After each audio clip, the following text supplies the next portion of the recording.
الله من الشيطان الرجيم.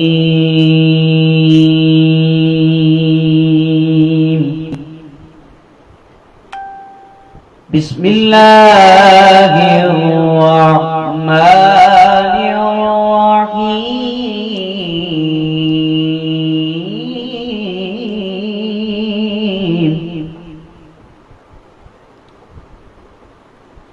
إنا أعطيناك الكوثر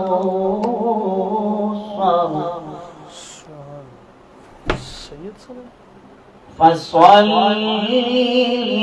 لربك وانحر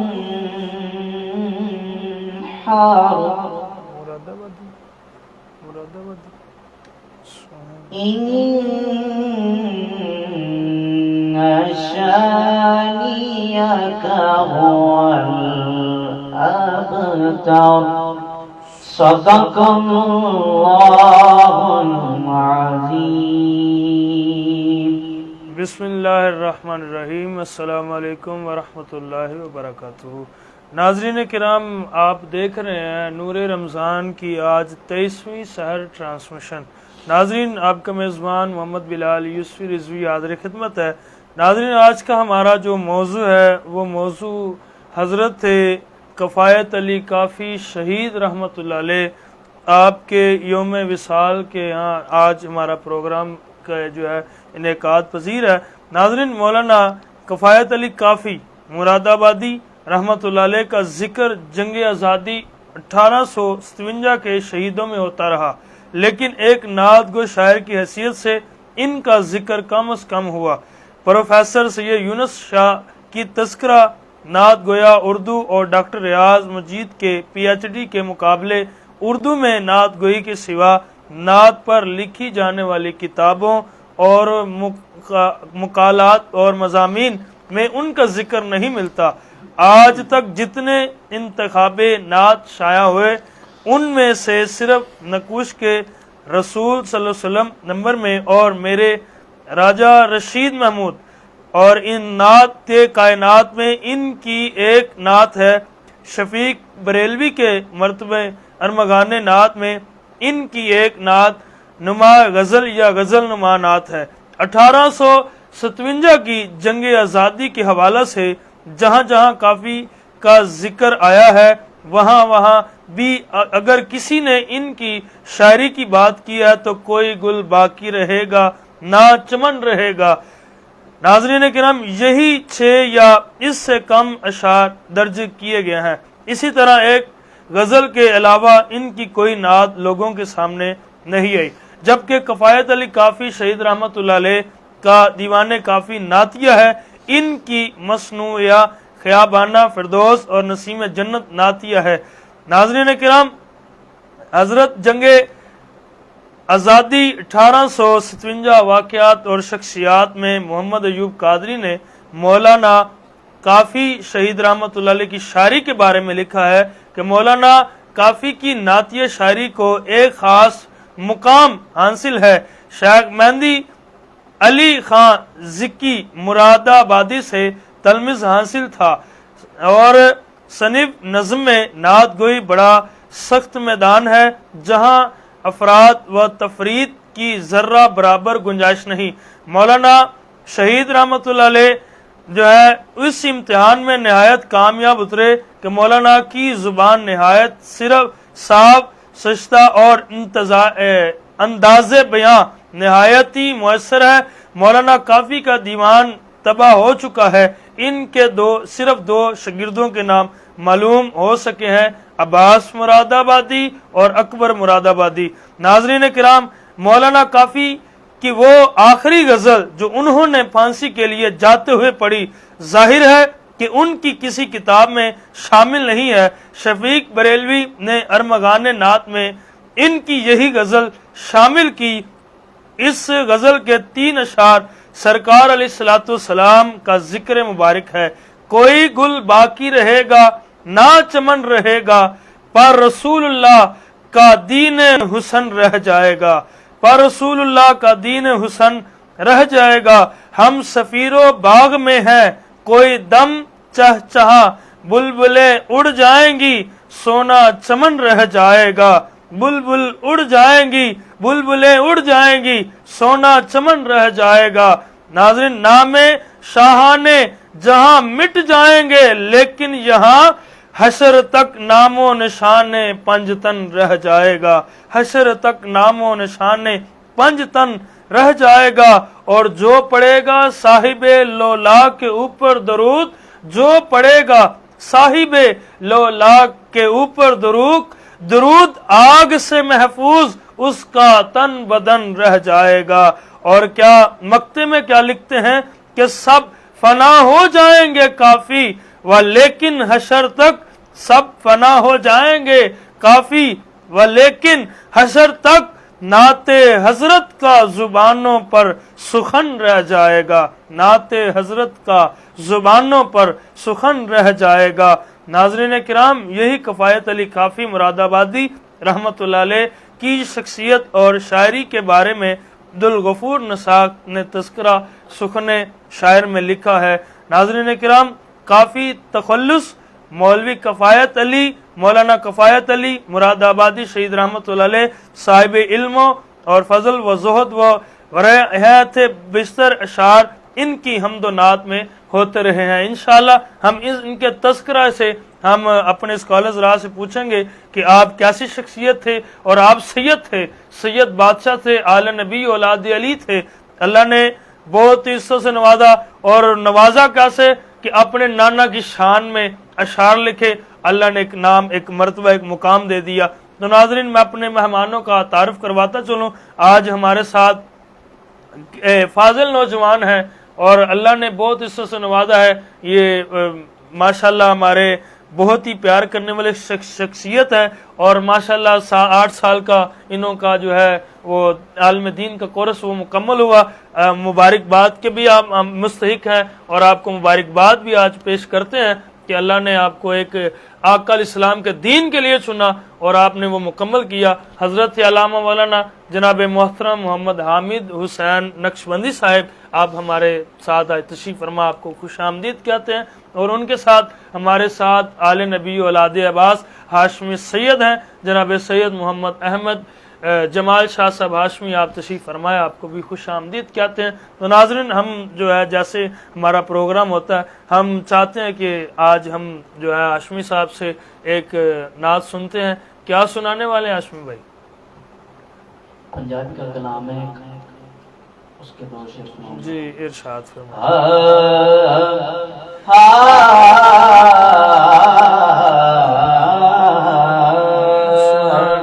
لاج رکھ لئی لج نبھائی تاج دارا سوڑیا لاج رکھ لئی لج نبھائی تاج دارا سوڑیا لاج رکھ لئی لج نبھائی تاج دارا سوڑیا اجڑے بہرے نو بسائی اجڑے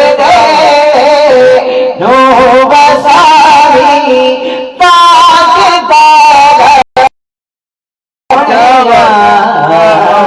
اجڑے بہرے نو بسائی تاج دارا سوڑیا لاج رکھ لئی لج نبھاج دارا سوڑیا عاشق کیا کہتا ہے کہ اپنے مکھڑے عادت دے دے اس نا چیز نو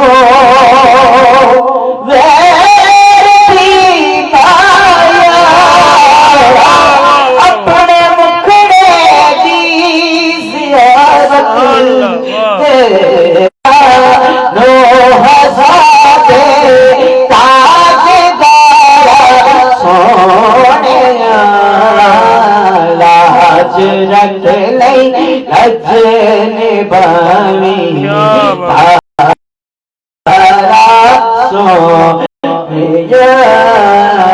لاج رکھ نہیں لجنے بامی تاج دارا سونیا.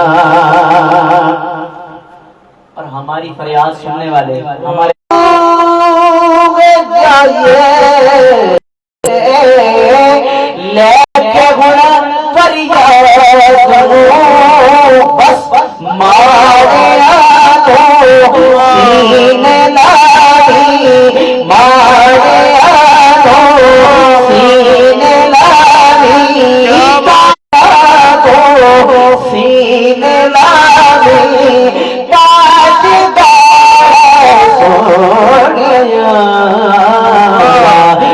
رکھ نہیں لجنے بامی تاج دارا سونیا.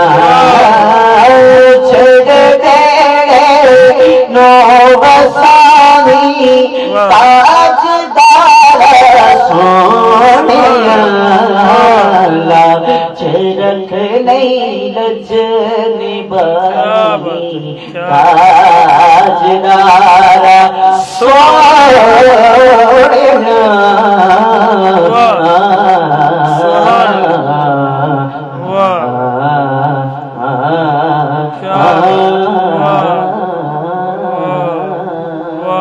ماشاءاللہ جی ماشاءاللہ. یہ تھے ہاشمی سید.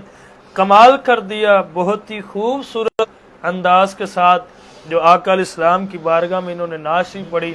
دل جو ہے وہ باغ مدینہ ہو گیا. تو ناظرین ہم چلتے ہیں اپنے علامہ صاحب کی طرف. علامہ صاحب السلام علیکم ورحمۃ اللہ وبرکاتہ. وعلیکم السلام ورحمۃ اللہ وبرکاتہ. حضرت کیسا لگا آپ کو سب سے پہلے نور رمضان کے ٹرانسمیشن میں آپ اور پھر اس کو ترتیب کے ساتھ چلانا؟ سبحان اللہ. یہ بھی ایک بہت بڑی نیکی کا کام ہوتا ہے. بے شک بے شک. ضروری تو یہ نہیں کہ لاکھ بندے سنتے ہوں تو پھر ہی بندہ سنائے. اللہ اکبر. کوئی ایک سننے والا بھی ہو تو اس کے دل پر اثر کرنے والی بات بھی کمال کر دیتی ہے. بے شک بے شک. تو جس کا نام اتنا خوبصورت ہو کہ نور رمضان، نور کی کرنیں بکھیرنے والا، پھر اللہ کا یہ جو فضل ہوتا ہے وہ اسی طرح ہی ہوتا ہے کہ اللہ تبارک و تعالیٰ بندوں کو چن لیتا ہے کہ وہ پھر اس طرح کے کام کرنے میں لگا دیتا ہے. تو اللہ تعالیٰ آپ کی یہ صحیح جو ہے اپنی بارگاہ میں کر شرف قبول عطا فرمائے اور آپ کو دارین کی سعادت نصیب فرمائے. جزاک اللہ. آمین. اور قبلہ حضرت جیسا کہ آپ آج کا ہمارا موضوع ہے، حضرت پیر سید کفایت علی کافی شہید رحمۃ اللہ علیہ، آپ ان کی زندگی کے بارے میں ارشاد فرمائیں اور تعارف اسلام کے ساتھ ذرا بتائیے کہ آپ کس کمال کی شخصیت تھی اور کس کمال پر آپ کو فائز تھا. ارشاد فرمائیں. نحمدہ ونصلی ونسلم علی رسولہ الکریم اما بعد فاعوذ باللہ من الشیطان الرجیم بسم اللہ الرحمن الرحیم اہدنا الصراط المستقیم صدق اللہ مولانا العظیم وبلغنا رسولہ النبی الکریم الامین ونحن علی ذلک لمن الشاہدین. موضوع یہ سخن جو پسند کیا گیا حضرت سید کفایت علی کافی شہید رحمۃ اللہ تعالی علیہ، آپ کی شخصیت بہت وراء الورا ہے اور آپ کا جو تذکرہ، آپ کا جو کمال، آپ کا جو رتبہ ہے وہ صرف ایک کی نسبت سے ہے. سب سے پہلی نسبت یہ کہ آپ سادات کے گھرانے میں پیدا ہوئے، اور دوسری بات تو یہ کہ بندہ سید زادہ ہو، آل رسول ہو، اور پھر دین کی بات آئے اور سر جھکا جائے، یہ ہو ہی نہیں سکتا.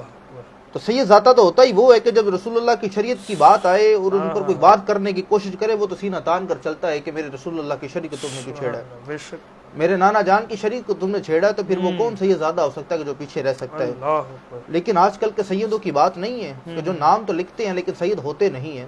ایسے ہی ہے، جو سید ہیں انہیں سید کفایت علی کافی کہا جاتا ہے، جو سید ہے انہیں پیر میرے علی شاہ صاحب کہا جاتا ہے، جو سید ہے انہیں داتا گنج بخش علی جویری کہا جاتا ہے، اور جو سید ہے انہیں میرا حسین زنجانی کہا جاتا ہے، اور جو سید ہے انہیں میاں میر کہا جاتا ہے. یہ وہ لوگ ہیں. اور برصغیر پاک و ہند کے اندر جو نام دیکھا جاتا ہے، جو شخصیات دیکھی جاتی ہیں، کہ جنہوں نے دین کا کام کیا اور آپ کا نام دین کے اندر آتا ہے. ٹھیک ہے. شاید آپ یہ کام نہ کرتے تو کوئی بھی آپ کا نام لینے والا نہ ہوتا. درست فرمایا. نام اس وجہ سے لیا جاتا ہے, اس وجہ سے بتایا جاتا ہے. آج بندے تو لاکھوں کام کرتے ہیں, اگر دیکھا جائے تو لاکھ بندے دنیا میں آئے اور چلے گئے, کسی کا نام و نشان بھی باقی نہیں ہے. اور آج کتنے 1857 کی جنگ آزادی کے بعد سے لے کر آج جہاں ہم بیٹھے ہوئے 1947 کی یہ پاکستان کے مارے وجود آنے کے بعد 2022 کے اندر بیٹھے ہیں, اور اتنے سالوں بعد اگر ہم تذکرہ کر رہے ہیں تو یہ ان کی ایک شان اور ان کی ایک مقام ہے. اس سے بڑا تو مقام کوئی نہیں ہو سکتا کہ آپ نے تب کام کیا اور چرچا آج ہو رہا ہے. تو اس لیے تو پھر رب کائنات نے یہ فرما دیا کہ ورفعنا لک ذکر, اے محبوب ہم آپ کے ذکر کو بلند فرما دیتے ہیں. یہ اسی ذکر کی برکت ہے کہ جنہوں نے اس ذکر کو اپنایا ہے, اپنے اس ذکر کو دیکھا ہے, اس ذکر کا چرچا محسوس کیا ہے, اپنے دل کے اندر اتارا ہے, دماغ کے سوز و گزاز کے اندر اس ذکر کو محسوس کیا ہے, پھر یہ لوگ پیدا ہوتے ہیں, پھر یہ لوگ میدان میں عمل میں آتے ہیں. آپ کا جو طرز زندگی تھا وہ بالکل سادہ تھا. ٹھیک ہے. آپ زندگی کے ان معاملات کو بڑا دیکھتے تھے اور سمجھتے تھے کہ اس حوالے سے کہ جب یہ بات آتی تھی کہ مسلمانوں کے جذبات کے اوپر تو آپ کا دل بڑا ولولایا کرتا تھا, اور یہ بات دیکھنے میں آتی تھی کہ آپ کو یہ چیز تڑپا دیتی تھی کہ مسلمانوں کے نبی کے بارے میں کوئی بات کرے. اور آپ نے جو 1857 کی جنگ آزادی تاجدار ختم نبوت کے بارے میں لڑی, اور تب کی وہ جو انگریز سامراج جو ہمارے اوپر مسلط تھے اور آج بھی ہیں اور پتہ نہیں کب تک یہ رہیں گے, لیکن جب تک یہ سیدزادے ہمارے درمیان موجود ہیں اور یہ آل نبی اولاد علی ہمارے پاس موجود ہیں, تو اللہ تبارک و تعالیٰ کے فضل و کرم سے تب بھی رد ہوتا رہا تو آج بھی رد ہوتا رہے گا. اور آج کا یہ جو موضوع ہے یہ کوئی چھوٹا موضوع نہیں ہے, بہت بڑا. بہت لوگ ایسے ہوتے ہیں کہ جو اس کو بیان کرنے میں کتراتے ہیں, اور آپ کی جو شان بیان کرنے میں جس نے حق ادا کیا اسے شیخ الحدیث و تفسیر حضرت مولانا خادم حسین رضوی سبحان اللہ, سبحان اللہ. اور آپ کی وہ ایک شان ہے کہ جنہوں کی اگر بندہ نیٹ کے اوپر سرچ کرتا ہے تو سب سے زیادہ آپ کی تقریر نظر آتی ہیں. ٹھیک ہے. آپ نے وہ ولولہ اور آپ کے جتنے بھی جلسے جو بھی ہوئے, یعنی کہ جتنے بھی دھرنے تھے اس کے اندر بھی یہ کلام چلتا رہا. اس حوالے سے چلتا رہا کہ نوجوان اس نسل اس چیز کو دیکھے کہ وجہ کیا ہے. حضرت سید کفایت علی کافی صاحب کا جو کلام ہے جو آج معروف ہے کہ کوئی گل باقی رہے گا, ناچ چمن رہ جائے گا, پر رسول اللہ کا دین حسن رہ جائے گا. اس چیز کا مقصد یہ تھا کہ جب وہ سامراج جب آپ مسلمانوں پر مسلط ہوا تو آپ نے پھر فتویٰ جاری کر دیا, اور فتویٰ جاری کر کے بتا دیا کہ جناب آج بھی اللہ کو اور اللہ کے رسول کے ماننے والوں کو زندہ موجود ہیں. اور یہ نہ سوچنا کہ اگر تم یہ نبی کی شان پر حملہ کرو گے ہم چپ کر کے بیٹھے رہیں گے, نہ, وہ خون تب بھی تھا اور وہ خون آج بھی موجود ہے. تو یہ ایک چھوٹی بات نہیں, بہت بڑی بات ہے. اللہ آپ کو سعادتین کی دارت نصیب فرمائے کہ آپ نے یہ موضوع سلیکٹ کیا اور یہ بندہ نچیز کو اس پر بات کرنے کی توفیق ہوئی اور اس کو پڑھنے کی بھی توفیق ہوئی. بہت سے لوگ ایسے ہوتے ہیں کہ اس چیز کو دیکھتے نہیں ہیں, لیکن بعض چیز اب کو کتاب کے ساتھ ہمارا تعلق ختم ہو گیا, کتاب کے ساتھ ہماری باتیں ختم ہو گئی, لیکن اب انٹرنیٹ اور یہ جو دور آ چکا ہے اس کے ساتھ تفصیلی بات ہو جاتی ہے, لوگ سن لیتے ہیں, دیکھ لیتے ہیں, سمجھ لیتے ہیں. تو اس لیے یہ آپ کا یہ جو موضوع بتانے کا یہ اور طریقہ کار یہ کہ اللہ تبارک و تعالیٰ کے فضل و کرم کے ساتھ یہ آپ کا جو علمی مقام تھا بہت اس دور کے اندر آپ کا علمی مقام اتنا تھا کہ لوگ آپ کے پاس آیا کرتے تھے, مسائل پوچھا کرتے تھے, اور آپ وہ شخصیت تھی جنہوں نے جو لوگوں کو ساتھ لے کر چلتے تھے. پھر آپ نے جب فتویٰ دیا تو پھر لوگ آپ کے ساتھ مل گئے, تب کے مسلمانوں نے پھر بہت سے لوگ ایسے تھے جو آپ کے ساتھ جیل میں بھی رہے, اور بہت سے لوگ ایسے تھے کہ جو اس وقت شہید بھی ہو گئے. پھر آپ کی جو شہادت ہوئی وہ بڑی دردناک ہوئی, لیکن آپ نے کبھی یہ نہیں کہا کہ مجھے شہید کیا گیا تو کس لیے کیا گیا, میری ذات کا مسئلہ تھا یا میرے ایمان کا مسئلہ تھا. آپ نے اپنے ایمان کے مسئلے کو سب سے اوپر رکھا. آپ جب جیل کے اندر موجود ہیں, سامراج جب آپ کے انگریز آیا, آخری بات کر کے اب اگلے پروگرام کی جانب چلیں گے. آخری بات یہ کہ جب وہ سب کام مکمل ہو گیا, فتویٰ دے گیا, آپ کو پکڑ لیا گیا, جب آپ جیل کے اندر تھے تو وہ جو اس وقت کا جو وہ نصور کا ایجنٹ تھا, تب تو انگریزوں کی حکومت ہی تھی نا, اس کا جو مقرر کردہ جو غلام تھا ان کا, اب وہ آپ کے پاس آتا ہے اور آ کے کہتا ہے کہ جناب ہم آپ کو چھوڑ دیتے ہیں, بزرگ ہیں, ہم آپ کی حیا کرتے ہیں, تو آپ اس طرح کریں کہ آپ جو ہے اپنا فتویٰ واپس لے لیں. اچھا. اور آپ کی جو ولولہ انگیز جو باتیں تھی جب اس نے سوال کیا تو آپ نے اس کو ترترا کر کہا کہ یار میں فتویٰ نہیں واپس لے سکتا، میری جان جاتی ہے تو جائے، میں فتویٰ نہیں واپس لے سکتا۔ فتویٰ کیا تھا؟ کہا فتویٰ یہ تھا کہ مسلمانوں کے نبی کے خلاف اگر کسی نے بات کی تو اس کو کاٹ کے رکھ دیا جائے گا۔ تب بھی یہ بات تھی، آج بھی یہی بات ہے۔ دور تو چینج ہو گیا لیکن جذبہ آج بھی وہ قائم ہے۔ اس لیے یہ جو جذبہ ہے اللہ اس کو کم ہونے کی توفیق ہی نہ دے، اللہ اس میں برکتیں دے، اس میں رحمتیں دے۔ اور وہ جو جب انگریز آپ کے پاس آیا اور آ کر سوال کیا کہ آپ بزرگ ہیں، ہمیں یہ دکھ لگتا ہے کہ آپ اس طرح کریں کہ آپ یہ فتویٰ واپس لے لیں، ہم آپ کو جانے دیتے ہیں، کیا نام ہے، بے تعلق ہو جائیں، اپنے آقا کے ساتھ بے وفائی کر دیں۔ وفائی کا تعلق اتنا تو کم نہیں ہے کہ ہم یہ چھوڑ کر چلے جائیں۔ اتنا سننا تھا۔ انگریز جو تھا نا وہ جو اس کو بڑا غصہ آیا، اس نے بندے بھی باہر سے بلائے، آپ کو مارنا شروع کر دیا، اتنا مارا کہ آپ کا جسم کا ماس پھٹ گیا۔ جسم کا ماس پھٹتا ہے تو وہ اس کے بعد ظلم کی انتہا کر دیتا ہے۔ ظلم کی انتہا یہ کرتا ہے، وہ نمک اور مرچ منگوا کر آپ کے زخموں کے اوپر چھوڑ دیتا ہے۔ آپ زخموں کی تاب، وہ سمجھتا ہے کہ آپ زخموں کی تاب نہ لاتے ہوئے صبح تک شاید زندہ ہی نہ رہے، پھر استریاں چلائی جاتی ہیں، کالے پانی کی سزا دی جاتی ہے۔ آپ جب یہ مقام دیکھتے ہیں، یہ صورت دیکھتے ہیں تو شاید وہ سمجھتا ہے کہ شاید جو میں نے ظلم کر دیا، یہ ظلم کی تو انتہا ہو گئی، اب میرا آخری اربہ تو یہ تھا جو میں نے مکمل کر دیا۔ وہ سمجھا کہ شاید صبح تک یہ زندہ نہ رہے، صبح تک تو یہ سلامت ہی نہ رہے۔ صبح ہوتی ہے اور جب سنتری آتا ہے اور آ کر جب وہ آپ کو دیکھتا ہے تو دیکھ کر پریشان ہوتا ہے، اس کی چیخیں نکل جاتی ہیں۔ چیخیں کیا نکلتی ہیں؟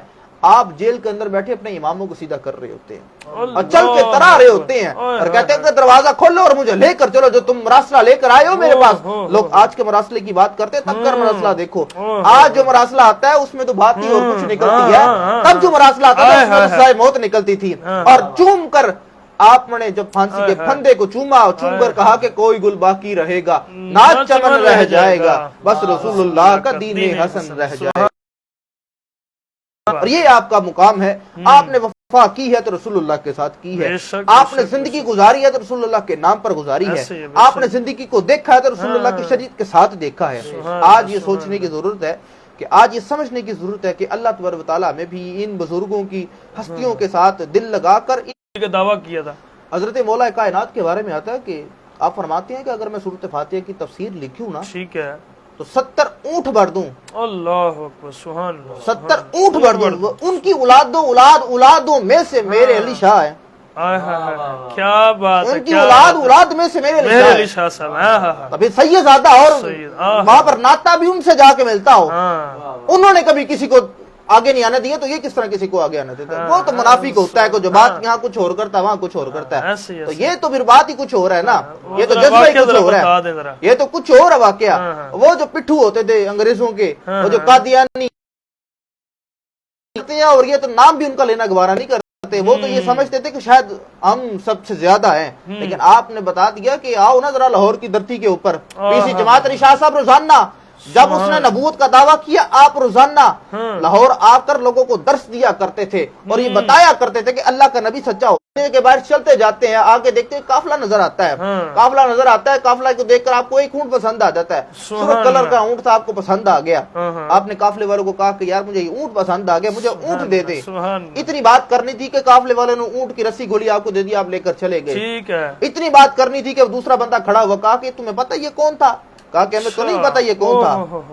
تو تمہیں پتہ یہ کون تھا کہ جس کو تم نے اونٹ دے دیا، پیسے بھی نہیں لیے، اجرت بھی نہیں لی، اور تم نے اونٹ دے دیا، بس اس نے اتنا کہا کہ میں جا کر بیچ دیتا ہوں، تمہیں کیا پتا ہے وہ جا کر بیچے گا یا نہیں بیچے گا۔ اتنی بات کر رہی تھی کہ وہ جو قافلے کا سالار تھا، اس کی بیوی وہ کافرہ تھی، کافرہ عورت تھی، اس نے پردہ اٹھایا اور اس نے کہا کہ چپ کر، تو کیا سمجھتا ہے، تو کیا سمجھتا ہے وہ بندہ جھوٹا ہو سکتا ہے جس کے منہ سے کستوری جیسی خوشبو آتی ہو، جس کے منہ سے کستوری جیسی خوشبو آتی ہو، وہ کبھی بات جھوٹی کر ہی نہیں سکتا۔ اور میں نے تو پردہ ہٹا کر دیکھا، اس کو چہرہ اتنا خوبصورت تھا کہ میں تو یہ لگتا ہی نہیں کہ وہ جھوٹا ہو سکتا ہے۔ اتنی بات کر رہی تھی کہ وہ آپ نبی کریم صلی اللہ علیہ وسلم کا ایک صحابی آ گیا اتنی دیر کے اندر، اس نے آ کر کھجوریں بھی پیش کی، کہا کہ آپ کے طعام کے لیے رسول اللہ نے بیچی ہے، اور یہ اس اونٹ کی قیمت ہے۔ اتنا کہنا تھا کہ بندے کہتے ہیں چھوڑو کھجوروں کو اور چھوٹو ساری اجرت کو، ہمیں بارگاہ رسول اللہ میں لے کر چلو، کلمہ پڑھ کے مسلمان ہونا چاہتے ہیں۔ اس قادیانی کی کیا اوقات تھی، جب پیر میرے علی شاہ صاحب جیسے سید زادے موجود ہوں اور آل نبی اولاد علی جیسے کارواں موجود ہوں، ہمیں کسی اور کے پاس جانے کی ضرورت ہی نہیں ہے اور کسی کی طرف دیکھنے کی ضرورت ہی نہیں ہے۔ اہدنا الصراط المستقیم کا ترجمہ یہ ہے قیامت تک جو اللہ اور اس کے رسول کی پاسبانی کرتا رہے گا وہ اس شریعت پر چلتا رہے گا. اور صراط مستقیم کا ترجمہ اور ماننا یہ ہے. مفتی احمد یار خان نیمی رحمۃ اللہ تعالیٰ نے تفسیر نیمی کے اندر لکھا ہوا ہے اس کا ترجمہ. آپ نے فرمایا ہے صراط مستقیم کا ترجمہ یہ ہے اللہ کا ولی وہی ہو سکتا ہے قیامت تک یہ سند جاری کر دی جو اللہ اور اس کے رسول کی پاسبانی کرے گا, ان کے اصولوں کو اپنائے گا, ان کے اصولوں کو چلائے گا, پھر وہ اہدنا الصراط المستقیم کے راستے پر چل پڑے گا. پھر شاید وہ پیر سید کفایت علی کافی ہوں یا تو پیر میرے علی شاہ صاحب ہوں یا پیر سی جماعت علی شاہ صاحب ہوں, داتا گنج بخش ہوں. اگر چلتے چلتے آخری پوڑی پر آتے ہیں تو پھر کوئی غازی ممتاز حسین قادری ہو, پھر کوئی غازی علم الدین شہید ہو, پھر کوئی غازی تنویر ہو, کوئی عامر چیما ہو, تو پھر یہ بات کرنے والی ہے ہی نہیں کہ رسول اللہ کے ساتھ جب دل لگانے رشتہ تعلق مضبوط ہو جائے, تو جب یہ تعلق مضبوط ہو جاتا ہے نا تو پھر یہ تالی جب بجتی ہے تو آواز آتی ہے کہ دل پر جو بات نکلتی ہے وہ دل پر ہی اثر کرتی ہے. بات بتا دی کہ جو رسول اللہ کے ساتھ وفا کرتے ہیں وہ پھر کسی چیز کے ساتھ پرواہ نہیں کرتے. محمد سے وفا تو نے تو علامہ اقبال نے کہا, علامہ اقبال نے کہا کہ میری شاعری کا کوئی کمال نہیں ہے. علامہ اقبال نے کہا میری شاعری کا کوئی کمال نہیں ہے, میری شاعری کو جو عروج ملا ہے وہ رسول اللہ پر درود پاک پڑھنے کے صدقے ملا ہے. آپ نے رسول اللہ پر 1 کروڑ مرتبہ درود پڑھا تو رب نے یہ درجہ کمال دے دیا کہ آپ کی شاعری کو سب سے زیادہ مانا جاتا ہے. اس لیے کہ یہ نئی بات ہے, یہ بات نہیں کہ کوئی رسول اللہ کو چھوڑ کر کسی اور طرف جائے اور اس کی عزت ہو جائے, یہ ہو سکتا ہی نہیں ہے. اور کوئی جو رسول اللہ کی شریعت کو مانے بندہ بھی وہی نظر آتا ہے. حضرت مولا کائنات کے پاس ایک بندہ گیا نا, اور بندہ کافر ساتھ بیٹھے ہوئے تھے, فقیر مانگنے والا آیا, مانگنے والا فقیر آیا اور آ کر کہتا ہے کہ جناب مجھے کچھ دے. کافر کو کہتا ہے, کافروں کو ذہن میں شرارت شاہی, آپ اس شرارت کرتے ہو, انہوں نے کہا کہ وہ علی بیٹھے ہوئے ان کے پاس جاؤ, وہ شاید تمہیں کچھ دے دیں. ٹھیک ہے. وہ فقیر حضرت مولا کائنات کے پاس چلا گیا, جا کر مولا کائنات کے پاس گیا, جا کر کہتا ہے کہ مجھے کچھ چیز دے. وہ تو فقیر ہے, اس کو تو اپنے پیسوں کی غرض تھی, اس کو کوئی پتہ نہیں تھا یہ کون بیٹھا یہ کون نہیں ہے. حضرت مولا کائنات فرماتے ہیں کہ اپنا ہاتھ کھولو. ہاتھ کھولا اس نے, ہتھیلی آگے کی, آپ نے 10 دفعہ درود پاک پڑھا, پھونک ماری, کہا پھونک وہاں جا کر کھولنا, یہاں نہ کھولنا. کافروں کے پاس جا کر جب مٹھی کھولی تو وہاں پر ایک سونے کا دینار نظر آیا. اللہ اکبر, سبحان اللہ, سبحان اللہ. وہاں پر سونے کا دینار نظر آیا, سونے کا دینار نظر آیا نا, پھر کافروں نے آ کر کلمہ پڑھ کے بتایا کہ مسلمان اسے کہتے ہیں. اور پھر مولا کائنات نے وہ شریعت اپنائی, پھر آپ نے بتایا کہ یہ شریعت ہوتی ہے, شریعت کے پاس وقت کرنے والے پھر کفایت علی شاہ صاحب ہوتے ہیں. اللہ تعالیٰ پھر یہ سلسلہ بھی جاری رکھے اور یہ ان بزرگوں کی ہستیوں کو یہ ذکر خیر کرنے کی توفیق عطا فرمائے. بہت شکریہ آپ کا بھی. اور علامہ صاحب بہت ہی خوبصورت آپ نے تذکرہ کیا اور آپ نے سارے ولیوں کی زندگی کے بارے میں بتایا اور کیسی انہوں نے اپنی زندگی گزاری کہ کی محمد سے وفا تو نے تو ہم تیرے ہیں, یہ جہاں چیز ہے کیا لوح و قلم تیرے ہیں, اور فذکرونی یذکرکم واشکروا لی ولا تکفرون. ہاں, تو فرمایا گیا کہ جو تم میرا ذکر کرو میں تیرا ذکر کرتا ہوں. تو یہی بات ہے. اللہ آپ کو سلامت رکھے. ناظرین, ہم جو ہے علامہ صاحب سے اب دعا کرواتے ہیں. اب دعا کریں, اختتام پذیر پر ہم چلتے ہیں, پھر آخر پہ ہم انشاءاللہ ایک منقبت سنیں گے مولا علی رضی اللہ عنہ کی بارگاہ میں. جی بسم اللہ الرحمن الرحیم. اللہم صلی علی سیدنا و مولانا محمد و علی آل سیدنا و مولانا محمد و بارک وسلم وصلی علیہ. مولا تیری بارگاہ عالی کے اندر تلاوت پاک کی گئی, نعت خوانی کی گئی, تیرے محبوب بندوں کا ذکر اذکار کیا گیا. مولا سے تیری پاک بارگاہ میں پیش کرتے قبول و منظور فرما. مولا اس کا ثواب جو تیری بارگاہ سے حاصل ہوا اسے توفاتاً نظراتاً عقیدتاً محبت تیرے محبوب پاک صاحب بولاک سرکار لجپال نبی کریم آقا کی بارگاہ میں پیش کرتے قبول و منظور فرما. آپ صلی اللہ علیہ وسلم کے وسیلے جن کے آپ کے والدین کریمین طیبین طاہرین روز مطہرات بیٹی پاک بیٹے پاک جمی خاندان کی بارگاہ میں پیش کرتے قبول و منظور فرما. مولا اس کا ثواب تیرے پاک نیک بندوں کی بارگاہ میں پیش کرتے قبول و منظور فرما. بالخصوص اس کا ثواب حضرت پیر سید کفایت علی کافی کی بارگاہ میں پیش کرتے قبول و منظور فرما. مولا ان کے صدقے ہمیں بھی ایمان کی جذبانی عطا فرما, ایمان کی روحانی طاقتیں عطا فرما. مولا اپنے محبوب کے صدقے اس ٹرانسمیشن کو اپنی پاک بارگاہ میں شرف قبول عطا فرما. اس کو دن دگنی رات چگنی ترقی عطا فرما, اور ہمیں آقا علیہ الصلوۃ والسلام کے ساتھ وفا کرنے کی توفیق عطا فرما. صلی اللہ تعالی علی خیر خلقہ محمد و علی آلہ و اصحابہ اجمعین برحمتک یا ارحم الراحمین. آمین برحمتک. ناظرین کرام، اس بات سے، اس یقین سے ہمیں اجازت دیجیے، اللہ تعالیٰ آپ کا، میرا اور ملک پاکستان کا حامی و ناصر ہو۔ نعرہ لگائیے، پاکستان کا مطلب کیا؟ لا الہ الا اللہ محمد رسول اللہ۔ جی احمد ہاشمی بھائی، آپ مائک ان کو دے دیں۔ رونق زندگی آپ ہیں، آپ ہیں، رونق زندگی آپ ہیں، آپ ہیں، رونق زندگی آپ ہیں، آپ ہیں، رونق زندگی آپ ہیں، آپ ہیں، میری ساری خوشی آپ ہیں، آپ ہیں، میری ساری خوشی آپ ہیں، آپ ہیں۔ کون ہوگا امام صف انبیاء، کون ہوگا امام میں صف انبیاء، بولے سارے نبی آپ ہیں، آپ ہیں، بولے سارے نبی آپ ہیں، آپ ہیں، بولے سارے نبی آپ ہیں، آپ ہیں، رونق زندگی آپ ہیں، آپ ہیں۔ اور شاہ خیبر شکن شامل پنجتن، شاہ خیبر شکن شامل پنجتن، یا علی یا علی آپ ہیں، آپ ہیں، یا علی یا علی آپ ہیں، آپ ہیں۔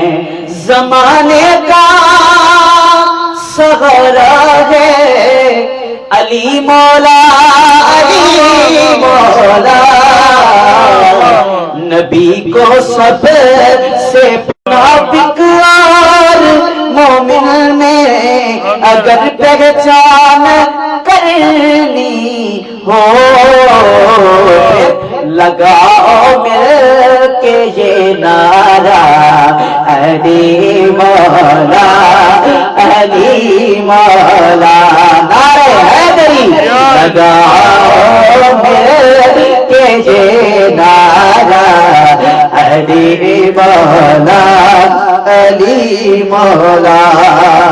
اور جو ذکر علی سے جلتے ہیں ان کے لیے شعر ہے کہ پکاروں میں علی مولا، تجھے کیوں درد ہوتا ہے، پکاروں میں علی مولا، تجھے کیوں درد ہوتا ہے، ارے نبی نے خود پکارا ہے، کیا علی مولا، علی مولا، منظر فضائے دہر میں سارا علی کا ہے، جس سمت دیکھتا ہوں نظارہ علی کا ہے، پکاروں میں علی مولا، پکاروں میں علی مولا، تجھے کیوں درد ہوتا ہے، نبی نے خود پکارا ہے، علی مولا، علی مولا، نبی نے خود پکارا ہے، علی مولا،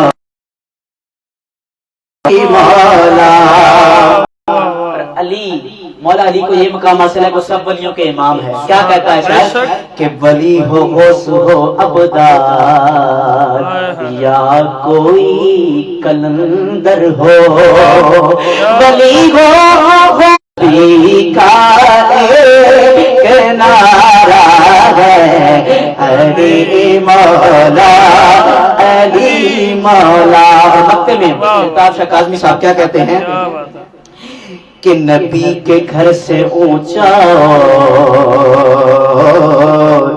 کوئی گھر نہیں ملتا، نبی کے گھر سے اونچا کوئی گھر نہیں ملتا، نبی کے گھر سے اونچا کوئی گھر نہیں، نعرہ ہے علی مولا علی مولا.